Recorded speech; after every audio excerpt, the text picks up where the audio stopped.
Nandito ka ngayon sa panibagong kabanata ng Spooky Serie.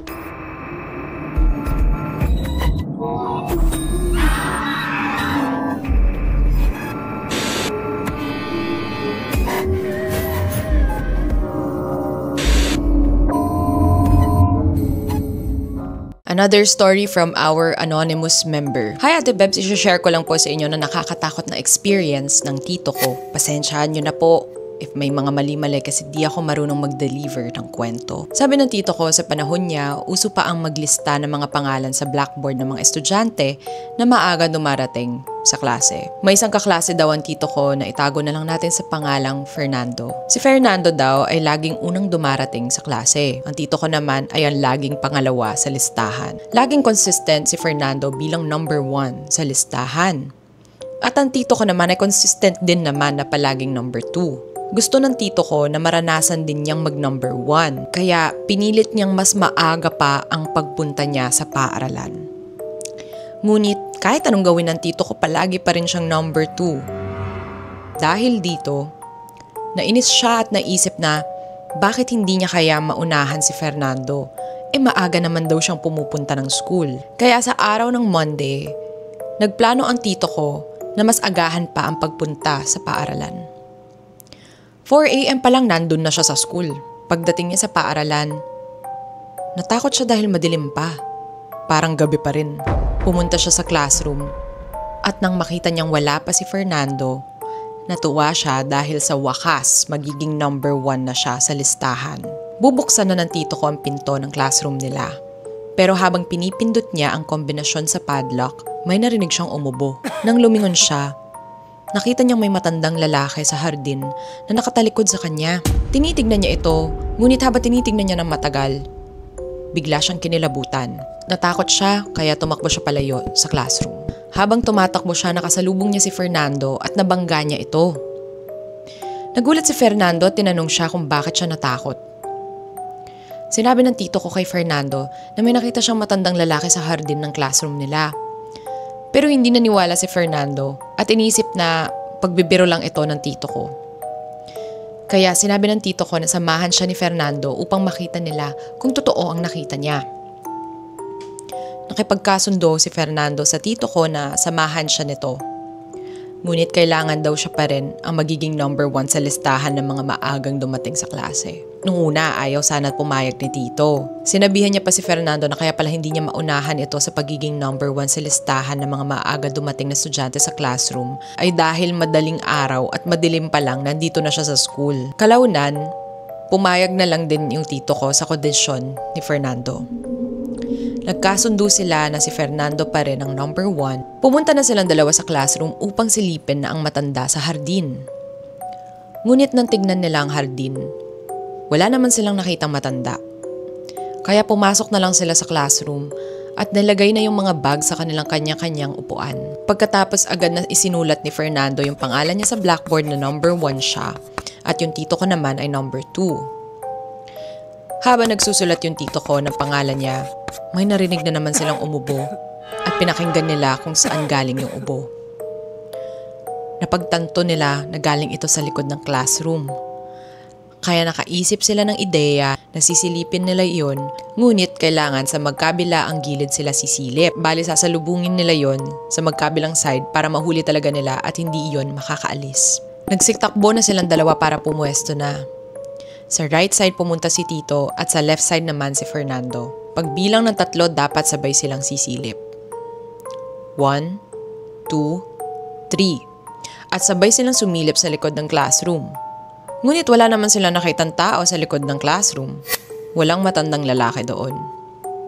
Ang nakita lang nila ay ang isa't isa.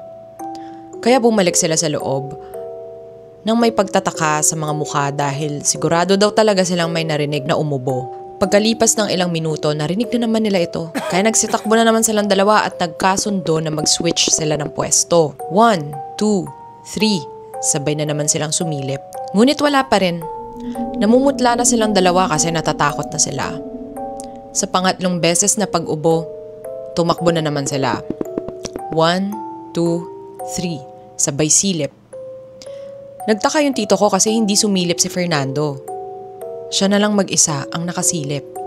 at wala pa rin siyang nakikitang tao doon sa likod ng classroom. Bumalik na lang yung tito ko sa loob ng classroom at pagkapasok niya, nagulat siya dahil wala doon si Fernando. Hinanap niya ang bag ni Fernando kung nandoon pa ba, pero wala rin ito sa upuan ni Fernando. Naisip ni tito na baka dahil sa takot umuwi na lang. Ang daya-daya daw ni Fernando kasi iniwan siya nito nung mag-isa sa classroom. Uuwi na lang din sana si tito kasi natatakot na rin siya.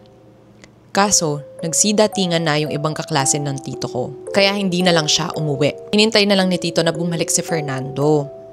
Hanggang sa nag-flag ceremony, hindi pa rin bumabalik ito. Natapos ang flag ceremony, wala pa rin. Nagsimula na yung klase, wala pa rin Fernando na dumating. Naisip na lang ng tito ko baka hindi napapasok si Fernando dahil natakot nga ito. Hanggang sa kalagitnaan ng klase, may dumating na isang nanay sa classroom nila. Nagpakilala siya na nanay daw siya ni Fernando. Sinabi ng nanay ang isang masamang balita na hindi makakapasok si Fernando sa school dahil na aksidente raw ito. Nagulat daw si tito sa kanya narinig. Sa isip-isip niya, baka dahil sa takot ni Fernando, nagtatakbo ito pauwi at naaksidente.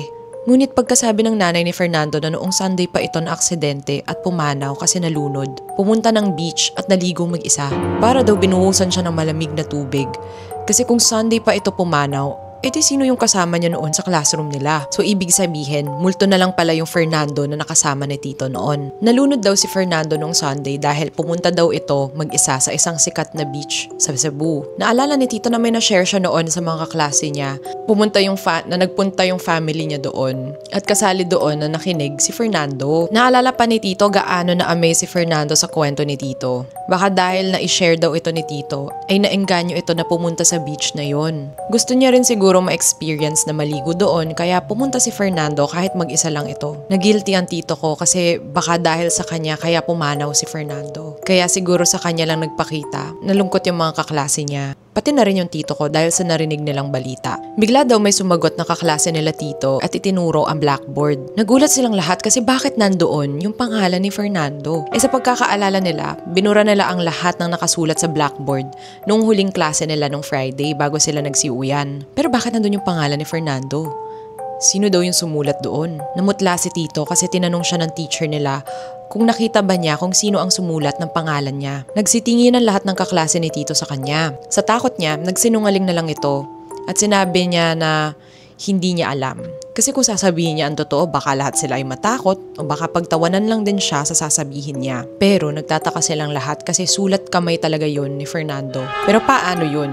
Paano naging posible yon kung Sunday pa lang ay patay na siya? Dahil walang makasagot sa mga tanong nila, hinayaan na lang daw nila yon at inisip na lang na baka hindi talaga nila nabura yung pangalan ni Fernando kaya nandun pa rin sa listahan.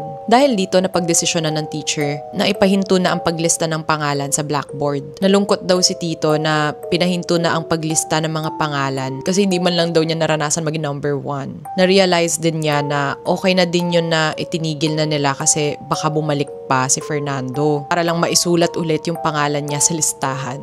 Baka kasi dahilan talaga doon, kaya bumalik yung kaluluwa ni Fernando para pumasok sa school at maisulat ang pangalan niya sa listahan sa huling pagkakataon. Sabi ng tito ko, pinaniniwalaan niya na yung matandang lalaki na nakita niya sa hardin na umubo ay sundo yon ng kaluluwa ni Fernando. Hanggang sa huli, si Fernando pa rin talaga ang nanatiling number 1 sa listahan ng mga maaagang dumating sa klase.